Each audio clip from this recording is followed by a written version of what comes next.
उसले त हामीतिर एकचोटि पनि हेरेन त। तैँले यस्तालाई सक्छु भन्ठानेकी छेस्? म क्युट छैन राम्रोसँग थाहा छ, तर संसारमा नसकिने भन्ने कुरा केही हुन्छ र? प्रयास जारी राख्नुपर्छ केटी, एक न एक दिन सफलता पाइन्छ। आज एकचोटि पनि नहेर्नेलाई हेरिरहने बनाउन त सकिहालिन्छ नि। खै केटी, त यसको पछि लागेको 3 महिना भइसक्यो। उसको सधैँ आउने ठाउँ भनेर हरेक शनिबार यहाँ आउन थालेको 1 महिना भइसक्यो। उसले न त तँलाई हाई भनेको छ न त तेरो छेउमै परेको छ। कसरी सक्छेस्? यार आफै हाइहाल्नु गर्न चाहन्छु, उसबाट सुरुवात नभए के भयो त? म आफै सुरुवात गर्न सकिहाल्छु नि। साह्रै राम्री त छैन, तर हेर्न लायकी त छु नि।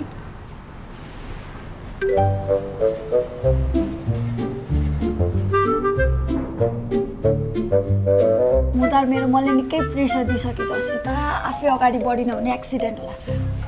त प्लिज यहीँ बसिराख है, प्लिज।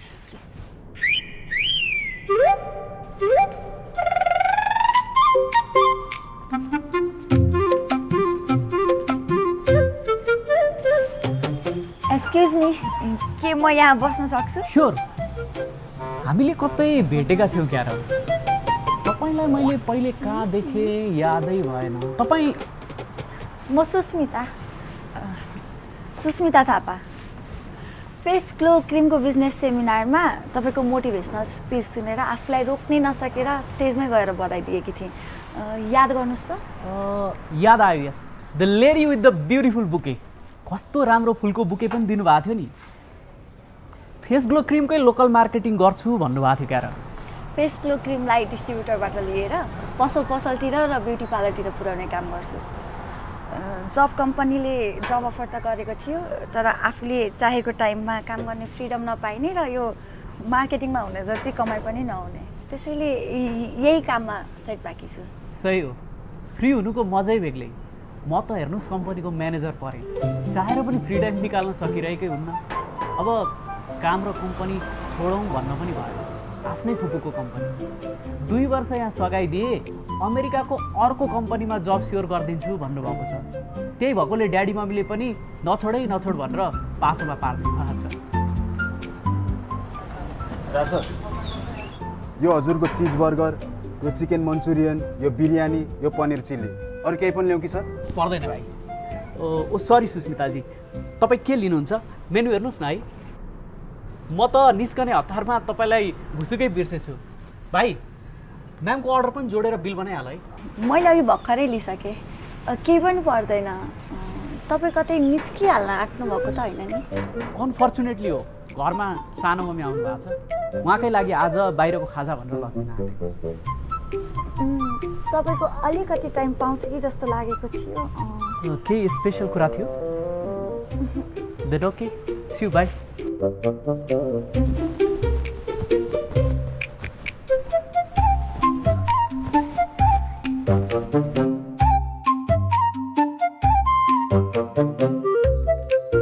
चिन्ता नगर्न केटी, फेरि भेट भइहाल्छ नि।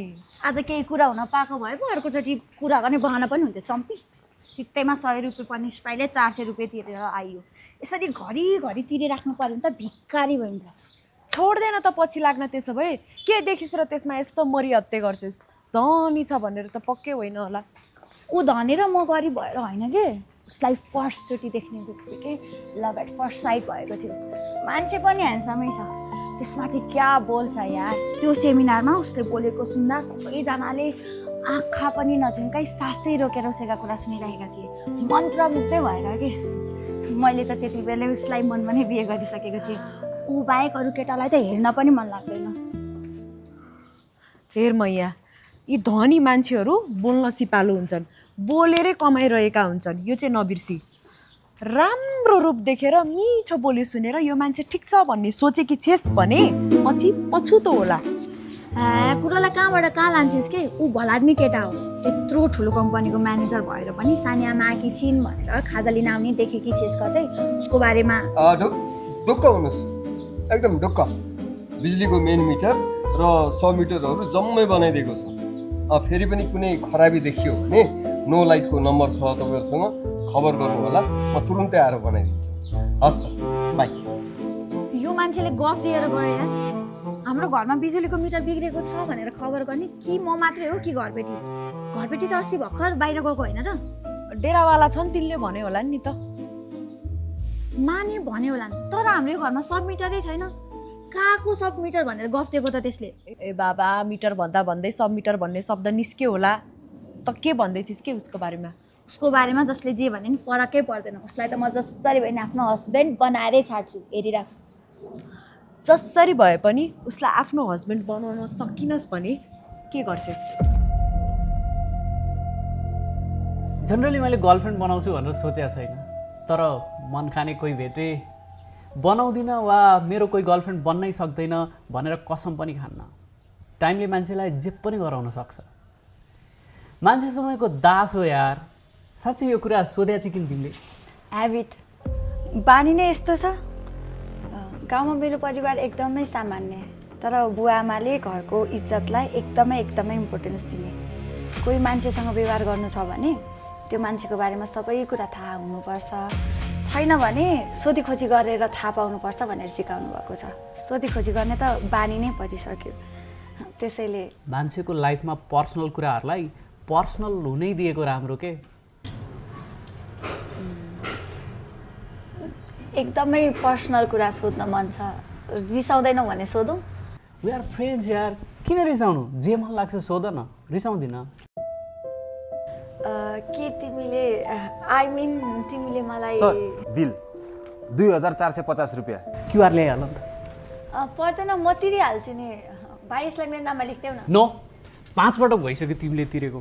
आज त मैले नै तिर्छु। भाइ क्युआर ल्याइहाल न यार, नत्र यो म्यामले मलाई फेरि तिर्नै दिन्नन्। जाऊ जाऊ जाऊ। बिल तिर्ने हो भने अर्को शनिबार भेट्न आउनुपर्छ, नत्र भने तिर्न पाउँदैनौ। अर्को शनिबार पनि आउँछु म्याडम, बिल मैले तिर्ने हो भने, नत्र आउँदिनँ। साँच्चै के भन्दै थियौ र तिमीले? उहिलेदेखि मन भए पनि यो 5-6 पटकको भेटमा भन्नै सकिनँ। अब नभनिकन बस्न पनि अप्ठ्यारो, बरु अब यसरी नभेटौँ नै भन्न मन लाग्न थालेको छ। नभेटे हुन्न? त्यसो नभन न प्लिज। तिमीलाई भेट्दा म एकदमै टेन्सन फ्री हुन्छु, फ्रेस हुन्छु। तिमीलाई बरु यहाँ भेट्न मन लाग्दैन भने अन्त कतै भेटौँला, तर भेटौँ है प्लिज। साँच्चै तिमी के भन्दै थियौ रे अघि? उहिलेदेखि म तिमीलाई सर, क्युआर। अनि म्याम, हजुरले पनि बाँकी पैसा आजै तिरिदिनु पर्यो भनेर भन्दै हुनुहुन्थ्यो म्यानेजर सरले। सबै नसके कम्तीमा आधा चाहिँ तिर्नु नै भन्नुभएको छ म्यानेजर सरले। भाइ, मेरो पैसा यही हप्ता उठिसक्छ, अर्को हप्ता तिर्छु नि है। अहिले त ब्याङ्कमा त्यस्तै 2-3 हजार मात्र ब्यालेन्स होला, त्यतिले पुग्छ भने राखिदिउँ।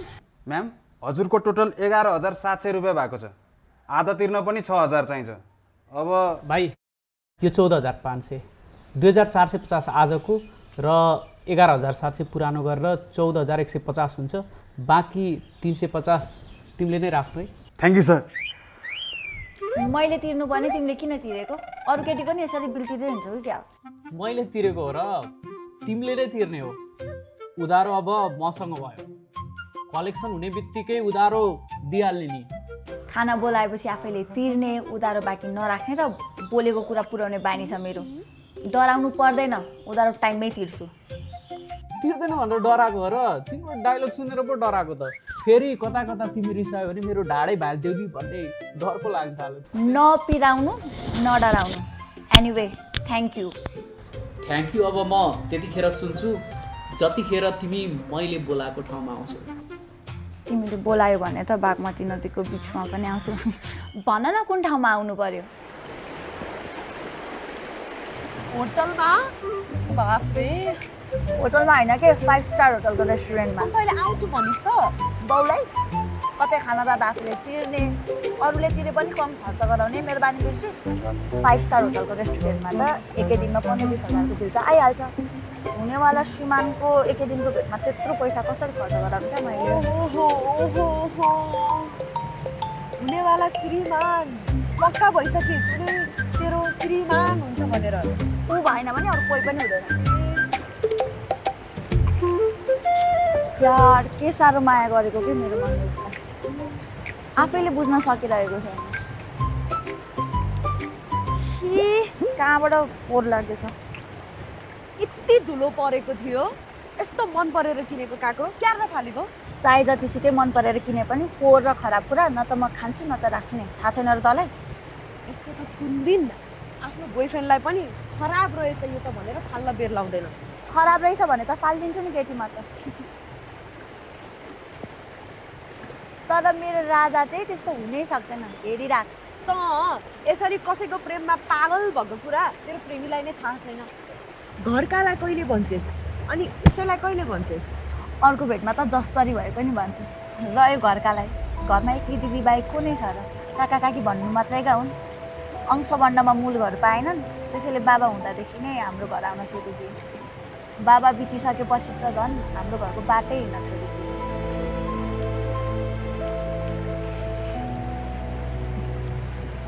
दिदीलाई एकैचोटि ज्वाइँ चिनाउन ल्याउने हो क्या? दिदीलाई सरप्राइज दिने मुडमा छेस्, तेरो मर्जी, तर मलाई चाहिँ नदे। यसपालि कहाँ भेट्न बोलाएको छ त्यो चाहिँ भन्न। ड्याडी मम्मी अमेरिकामा बस्नुहुन्छ, घर आउने भनेको त कहिलेकाहीँ मात्रै हो। घर पनि आएको हो र गाउँको। यो अपार्टमेन्टमा आउने भनेको त आक्कल झुक्कल सानी आमा मात्रै हो। तिमीलाई आज वेलकम गर्न म मात्रै भएँ भनेर रिसाकी त छैन नि? खुसी छु, कमसेकम तिमीले घर त देखायौ। कतिले त आफ्नो साथीहरूलाई घर बाहिरबाट टाटा बाई बाई गर्छन्। लिउ तिम्रो 11,700। वाउ, वचनको पक्का यसैलाई भन्छन्। के खान्छौ? म त एकदम राम्रो कुक पनि हो नि। तिमी जे अर्डर गर्छौ म त्यही बनाउँछु। भन के बनाऊ? पहिला मुड बनाऊँ अनि खानेकुरा सोचौँला। मुड? मुड क्या? तिमीलाई जे भन्न आँट्यो त्यो भन्ने मुड। ए ए ए त्यही ठिक छ, मुड बनेपछि भन नि त के भन्न मन लागेको। तिमीलाई मेरो साथ कस्तो लाग्छ? साँच्चै भन्दा एकदमै न्यानो लाग्छ यार। यो न्यानो सधैँभरि रहिरहोस् जस्तो लाग्छ। लाग्छ यस्तो साथी र यो साथ कहिले नछुट्टियोस् जस्तो लाग्छ। छुट्टिन्न, तिमीलाई देखेदेखि माया गर्थेँ, गर्छु र गरिरहन्छु। तिमी मलाई माया गर्छौ नि? अफकोर्स। के रे, मैले तिमीलाई माया गर्छु के भन्न खोज्यौ तिमीले? शरीरमा आत्मा रहन्जेल गर्छु। जुनी जुनीको बकवास त जान्दिनँ, तर तिमीलाई मात्र तिमीलाई माया गर्छु। भन्नाले साथी, कोवर्कर, नातागोतालाई गर्ने माया भन्दा फरक प्रेमी प्रेमिका अथवा गर्लफ्रेन्ड बोयफ्रेन्डलाई गर्ने माया भन्न खोजे कि? हो, त्यही माया। बिहे गर्न चाहन्छु कि म तिमीसँग। अनि तिमीले? के भन्यो त उसले? गर्छ कि गर्दैन अरे?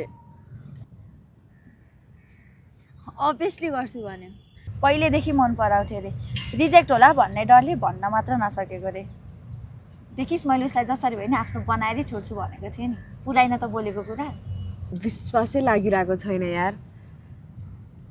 त्यस्तो ह्यान्डसम र धनी केटाले तँलाई माया कसरी पत्याउनु? अब पत्याउनै पर्यो, किनभने कहिले ढाँट दिनेस् तैँले। अनि बिहे कहिले गर्ने भयो त तिमीहरूले? यसमा चाहिँ अलिकति समस्या छ। मैले भनेकै थिएँ त्यसले। ए, अरू बकवास गर्नुभन्दा पहिले पुरा कुरा सुन। बिहे अगाडि गर्लफ्रेन्ड बोयफ्रेन्ड भएर फुल रोमान्स गर्न मन छ अरे कि उसलाई। मलाई पनि छ। लोग्ने स्वास्नी भएर गरेको माया भन्दा पनि गर्लफ्रेन्ड बोयफ्रेन्ड भएर गरेको माया मलाई पनि पाउन मन छ यार। बिहे गरिहाल्यो भने त्यो त सकिन्छ। त्यसैले 6 महिना जति लभर भएर बस्ने अनि 6 महिनापछि बिहे गर्ने भनेको छ। वाउ सुस्मिता, तर होस् गरे केटी। खटपट भएर बिहेको लगनसम्म पुग्न पाउन्न कतिको प्रेम त। मेरै हेर, 2-2वटा ब्रेकअप भइसक्यो। तेरै हालत देखेर त कोही केटातिर आँखै लगाएन। बल्ल त एउटा राम्रो मान्छे भेटेको छु। ओए, त्यो त अस्ति हाम्रो फ्ल्याटमा बिजुलीको मिटर बिग्रियो भनेर बनाउन आउने मान्छे होइन? यहाँ त फोहोर टिप्दैछ त। कस्तो अनौठो मान्छे।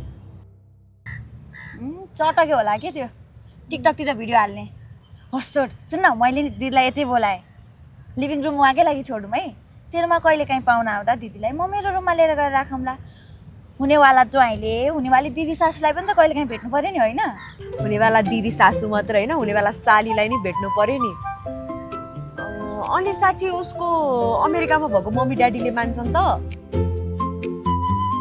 क्वेसन तपाईँलाई पनि हो सर, मम्मी ड्याडी अमेरिकाबाट आएर तपाईँहरूलाई आशीर्वाद दिनु होला त? भाइ अरूको पर्सनल कुरा नसोधेकै राम्रो हो क्या।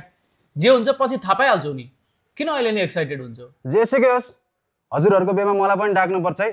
हाम्रै रेस्टुरेन्टबाट तपाईँहरूको प्रेमको सुरुवात भएको त हो। त्यो दिन हजुर आफैले सुस्मिता म्यामको बाँकी बिलको पैसा मागिहाल है भन्नुभयो र पछि आफैले तिर्दिनु भयो। बस त्यही दिनदेखि हजुरहरूको खेला सुरु भएको त हो।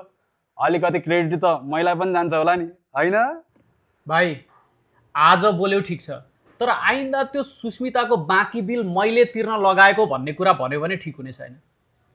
औकातमा बस है भाइ, औकातमा। पैसा कति भयो? सरी सर, 2700 रुपियाँ। भाइ तिमीहरूका हड्डीहरू छन्? त्यो हुन्छ नि मान्छेले खाएर प्लेटमा जुठो छोडेको हड्डीहरू के छन्? त्यो कुरा के हो भनेदेखि मेरो घरभन्दा बाहिर भुसिया कुकुरहरू टन्नै हुन्छन्।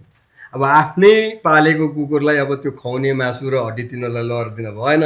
त्यही भएर रेस्टुरेन्ट क्याफे हड्डीहरू पठाउँदै लान्छु। छन् त छन् सर, तर त्यो बुङ्गुर पाल्नेहरूले आएर लान्छन्। अब अहिले दिउँ भने पनि सर जस्तो मान्छेलाई त्यस्तो फोहोर कसरी दिउँ? यो झोलामा हालेर दिउँ। झोलाभरि हाल्ने हो भने 400 रुपियाँ, आधा हाल्यो भने 200। छानेर ठुल्ठुला हड्डीहरू राख है। बस, थ्याङ्क यू सर।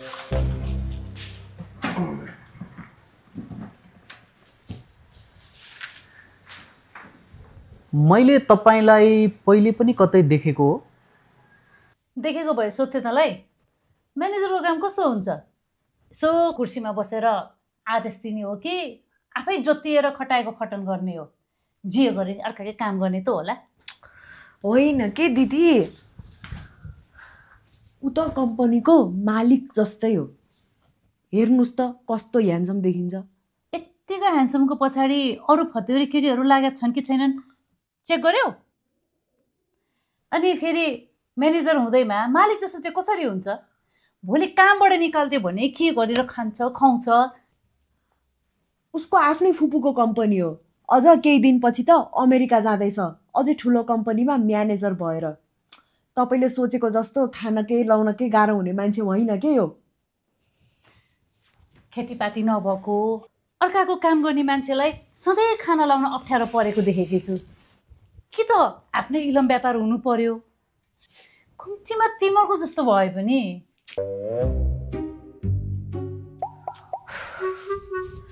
म हजुरलाई सम्झाउन सक्दिनँ, आफ्नै बहिनी आइसी सोध्नु होला। के सोध्नु पर्यो मेरी दिदीले आफ्नी बहिनीसँग? हुनेवाला ज्वाइँ साहबको इलम व्यापार छ कि छैन रे, कामदार मान्छेको पछि कामै भएन भने कसरी पाल्छ रे, के भन्नुभएको थियो? ए फत्यौरीहरू पछि लागेका छन् कि छैनन् रे। मेरी दिदी, म तिम्री ज्ञानी बहिनी हो कि होइन?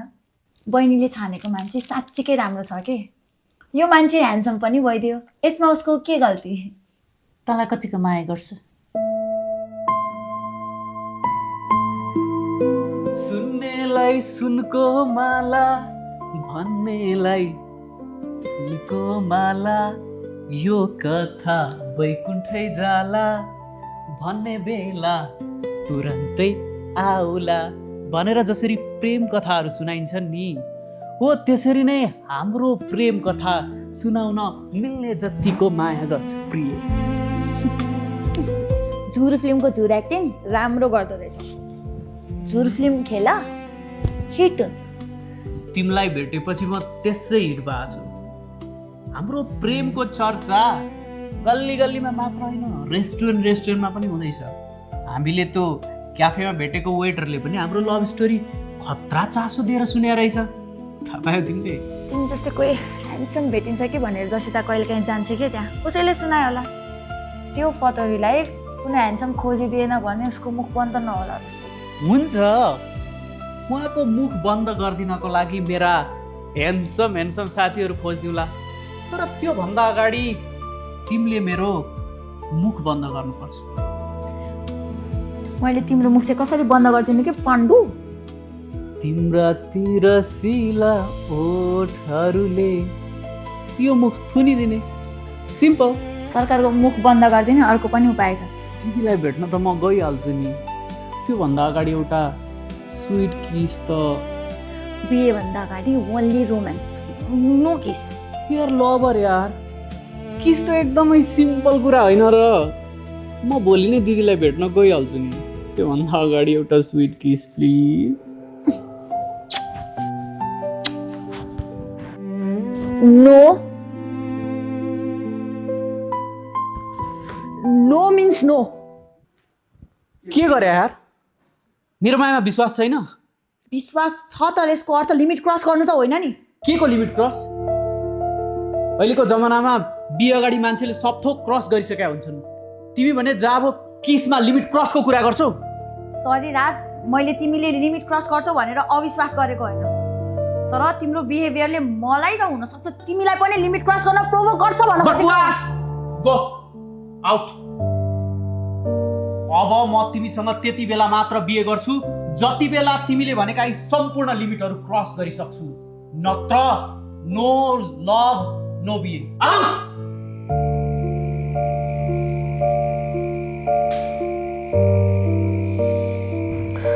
गर्दैन त लिमिट क्रस, के नै फरक पर्छ र? सबैले गरिरहेको त हो, मैले पनि दुई पटक गरेकै हो। के पाइस् त? एकछिनको रमाइलो अनि अहिलेसम्मको पछि त यही होइन? त्यसो भए तँलाई राजको विश्वास छैन? छ यार, तर उसले भने जस्तै सबै कुरा दिए भने पछि उसलाई नयाँ दिनलाई केही बाँकी रहन्न भन्ने कुराको डर लाग्छ। हेर, तेरो समस्याको दुईटा उपाय छ, कि त उसलाई बिर्सिदे कि त उसले भने जस्तै गर। गजबै भयो, कहिले नसम्झिने हाम्रो काकाले अघि भर्खरै मलाई फोन पो गरे त। गजबै भएछ त, के भन्नुभयो त काकाले? के भन्नु नि, सुस्मिता अब हुर्केकी छोरीलाई एक न एक दिन कन्यादान गरेर पठाउनै पर्छ। कन्यादान गर्नु त्यसको बाउ परलोक भए पनि म छँदैछु, बाउको कर्तव्य म पुरा गरौँला। काका पनि आखिर बाउ जस्तै त हुन्। यहाँ गाउँमा एउटा लायकको केटो भेटिएको छ, इन्जिनियर हो, खानदान पनि हाम्रो जस्तै इज्जतिलो छ। बहिनीलाई छिट्टै यहाँ गाउँतिर बोलाइहाल त। हो भने त म त छक्क परेँ। सोचेँ आफ्नो रगत भनेको आफ्नै हुँदो रहेछ। अनि हजुरले के भन्नुभयो त दिदी? मैले पनि आफ्नो धर्म पुरा गर्नुभयो, त्यही नै ठुलो कुरा भयो। हजुरले चिन्ता नलिनु भए हुन्छ। बहिनीले हजुरले भने जस्तै कुलघरानको इज्जतिलो लायकको केटा फेला पारिसकेकी छे। नपत्याए आएर जाँचबुझ गर्नु होला, पत्याए केही दिन पर्खनुहोस्, यता बिहेको तिथि जुराएर खबर गरौँला, आएर कन्यादान गर्नु होला भनिदिए। देखुन् न तिनले पनि हाम्री बहिनीले तिनले खोजेको भन्दा राम्रो केटा खोजेको छन् भनेर, होइन त? यहाँको कुरो मिलेपछि सब परिवार आउँछु भनेका छन्। मैले ठिकै भने नि? एकदमै ठिक भन्नुभयो। मेरी दिदीले गलत चाहिँ कहिले भन्नुभएको छ र? त्यसो हो भने मलाई छिट्टोभन्दा छिट्टो ज्वाइँसँग भेटाइहाल, म आफै उहाँसँग भेटेर बिहेको तिथि जुराउन लगाउँछु।